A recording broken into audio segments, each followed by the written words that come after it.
ప్రజాభవన్లో సింగరేణి కార్మికులకు బోనస్ చెక్కులు పంపిణీ చేశారు తెలంగాణ మంత్రులు. గతంలో ఎన్నడూ లేని విధంగా ప్రభుత్వం భారీ బోనస్ ప్రకటించినట్టు తెలిపారు. ఈ సందర్భంగా బోనస్ చెక్కులను కార్మికులకు అందజేశారు. సింగరేణి లాభాల్లో 33% బోనస్గా ప్రకటించడంపై కార్మికులు హర్షం వ్యక్తం చేశారు.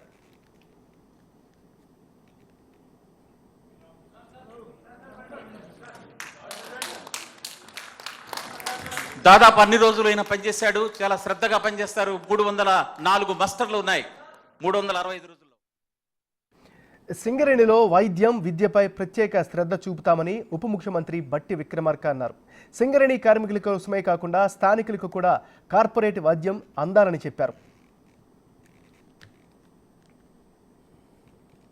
ఈ శ్రమ దోపిడీ ఎవరు చేస్తూ ఉన్నారంటే బయట ఎవరికో ఇచ్చాము, అవుట్ సోర్సింగ్ వాడు చేస్తూ ఉన్నారు. సేమ్ శ్రమ ఆయన చేసేది ఏం చేసేది. నేనంటున్నాను శ్రమ దోపిడీ జరగటానికి వీలు లేదు. డెఫినెట్గా మినిమం వేజెస్ పెంచాల్సిందే. పెంచడానికి మేము కూడా సిద్ధంగా ఉన్నాం. మీరే minimum wages chairman, board chairman, examine చేయండి. ఏమన్నా అవసరమైతే ఒక కమిటీ వేస్తాం, స్టడీ చేయండి. నేను సంవత్సరం గారు చెప్పింది కూడా విన్నాను. ఒక జీవో ఉంది, దాన్ని ఇంప్లిమెంట్ చేయాలంటే నేను ఇప్పుడే రమ్మని చెప్పాను. చూద్దారా అండి, స్టడీ చేద్దాం, కమిటీ వేద్దాం. వాళ్ళందరూ కలిసి వెల్ఫేర్ గురించి, కార్మికుల వెల్ఫేర్ గురించి మీరు ఏం అడ్వైజ్ చేస్తే వాళ్ళదే వేస్తే ఈ ఆదాయం కూడా వాళ్ళదే. వాళ్ళ కోసం కాదు, ఎవరి కోసం ఖర్చు పెడతాం, చేద్దాం రండి అని చెప్పాను. చేస్తాం. అట్లా ఇంకో సూచన కూడా వచ్చింది హాస్పిటల్ గురించి, ఎడ్యుకేషన్ గురించి. 100% నేను కూడా ఏకీభవిస్తాను. Best of the best hospitals Singareni collieries ఆపరేషన్స్లో ఉన్నటువంటి ఏరియాల్లో ఏ కార్మికుడు కూడా, లేకపోతే ఆ పరిసర ప్రాంతాల్లో ఉన్నటువంటి ఎవరు కూడా ఆసుపత్రి వసతుల కోసం సుదూర ప్రాంతాలకు ప్రయాణం చేయాల్సిన అవసరం లేదు. అక్కడే best of the best hospitals మనం ఎస్టాబ్లిష్ చేద్దాం. Will spend this money, will go head. అట్లాగే ఎడ్యుకేషన్ గురించి కూడా ప్రపంచం అంతా ఎటో పోతా ఉంది. ఇప్పుడు మన దగ్గర అద్భుతమైనటువంటి మానవ వనరులు ఉన్నాయి. మన పెట్టుబడి, మన శక్తి అంతా మానవ వనరులే. వాళ్ళని చిన్నప్పటి నుంచే మనం సానబెట్టి అద్భుతమైన వజ్రాలుగా తయారు చేసి పంపిస్తే వీళ్లతో ప్రపంచంలో ఎవరు పోటీ పడలేరు. ఆ సానబట్టేటువంటి విధానమే best of the best education. నేను అన్నాను, మేము ఆల్రెడీ నిన్న అనౌన్స్ చేశాం. Young India integrated residential schools ప్రతి సింగరేణి కాలనీస్ ఏరియాలో ఉన్నటువంటి ప్రతి శాసనసభ నియోజకవర్గంలో వి విల్ స్టార్ట్ పైలట్ ప్రాజెక్ట్గా ప్రతి శాసనసభ నియోజకవర్గంలో ఇంటిగ్రేటెడ్ రెసిడెన్షియల్ స్కూల్ స్టార్ట్ చేద్దాం.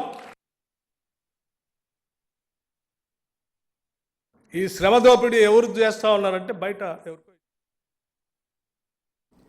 సింగరేణి కాలనీలో కార్పొరేట్ స్కూళ్లు కూడా ఏర్పాటు జరగాలన్నారు మంత్రి పొంగులేటి.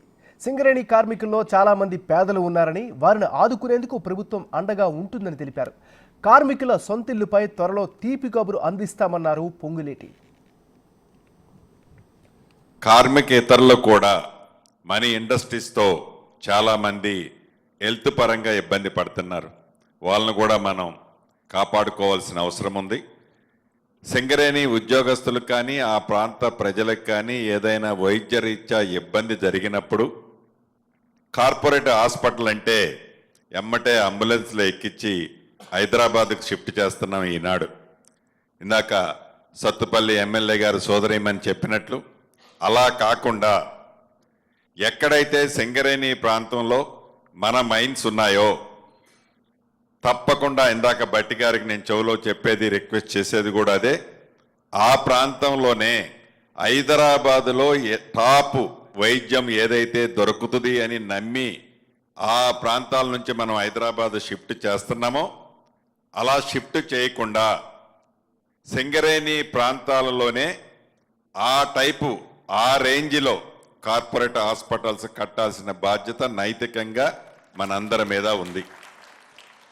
అదే దిశలో విద్య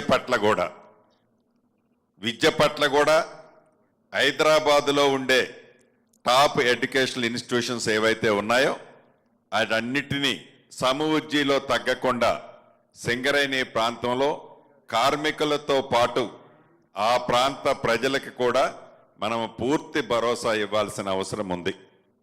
ఈ రెండిట్లో ప్రత్యేకమైన శ్రద్ధ తప్పకుండా ఇందిరమ్మ రాజ్యంలోని ఈ ప్రభుత్వం తీసుకుంటుంది.